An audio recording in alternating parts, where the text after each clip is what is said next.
What is going on, guys? Welcome back to Stampede Airsoft. Today we're going to be taking a look at the G&G RK74 CQB.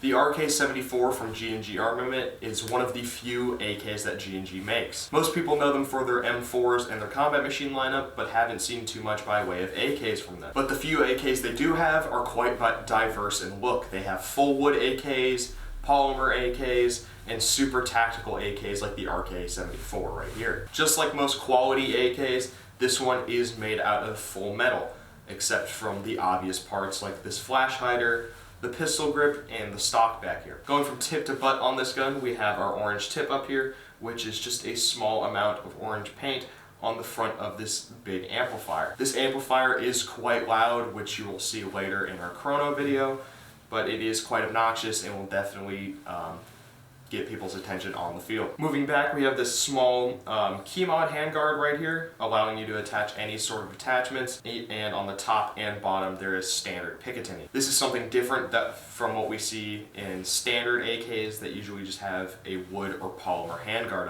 up at the front. On top of that, you have your front and rear iron sights. They are both pretty standard AK iron sights, however they are a little difficult to look down.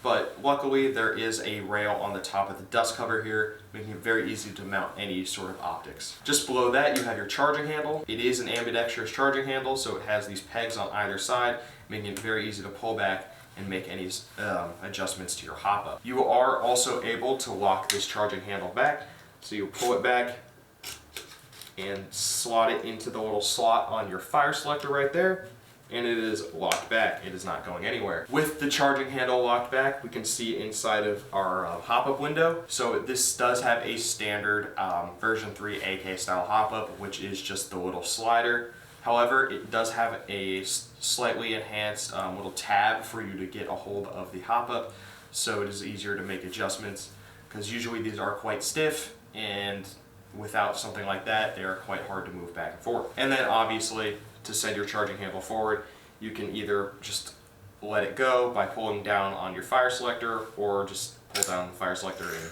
walk it forward. Speaking of your fire selector, you do have a nice enhanced fire selector right here. Usually on AKs, you would have to break your grip in order to change fire modes, but this one has this extra tab right here, making it very easy to reach over with your thumb and change fire mode. The fire selector on this gun also isn't very stiff, so it is very easy to do it with just one finger, rather than needing almost your entire hand to force it down. And just like most other AKs, the top is on safe, the middle is full auto, and then all the way down is semi. Right below that, you will find your mag well and magazine release. Magazine release is, again, very similar to that on other AKs. However, it is slightly enhanced, making it very easy to get at it from either side. It has these small little wings that come out to each side. So if maybe you're wearing gloves or you got bigger hands, you don't have to worry about trying to squeeze your finger in there to hit the paddle. It is very big and very easy to hit. On the topic of magazines for this gun, it does come with a mid cap out of the box. However, G&G does sell other magazines for this gun, including high caps and a drum mag. This gun also will take standard AK74 style magazines,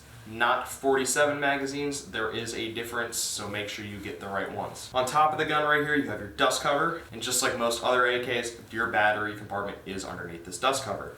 And the way you access that, you press on the button on the back right here, and your dust cover can pop open. It does hinge open and is attached to a receiver, which is very nice, so you don't have to worry about losing it, and it makes it very easy to put it back on when you're done with installing your battery. The one downside to dust cover wired AKs is how small the battery compartment is. It is long, but does not allow much space for thicker batteries. If you were to pick this gun up for yourself, you'd probably want to find a flat 11.1 battery that is longer than it is thicker, so you can run it right up in here and not have to worry about it getting in the way of the dust cover. And then to close it back up, you just bring it down and press in on that button, and it is good to go. Here on the back, you have an M4 style collapsible stock. It is the same one that you will find on a lot of G&G's M4s. It is 6 position, and it is quite comfortable.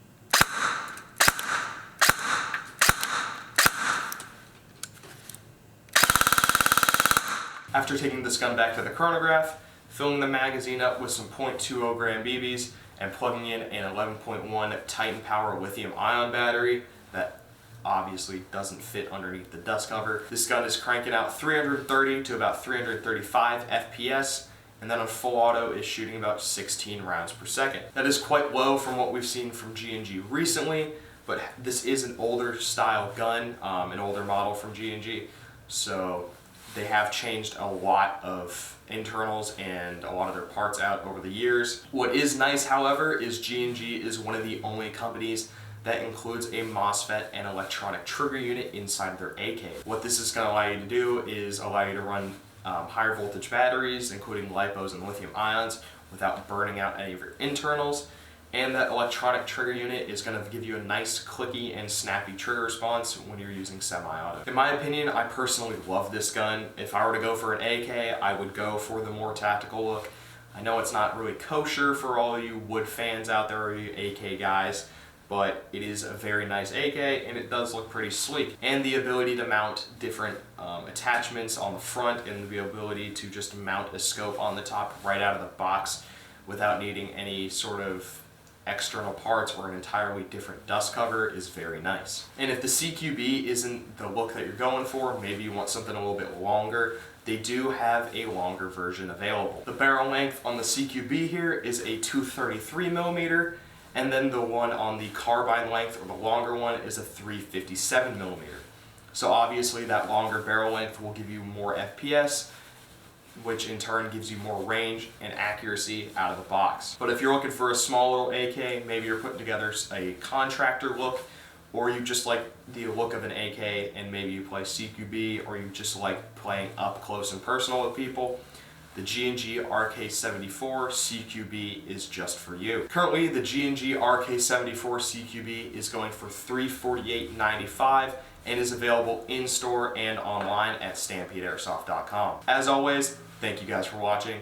Don't forget to like, comment, and subscribe. Go check out our Facebook and Instagram page to stay up to date with all the new products that we're getting in at the store and all the cool stuff that we're doing out at the field. And I will see you guys next time.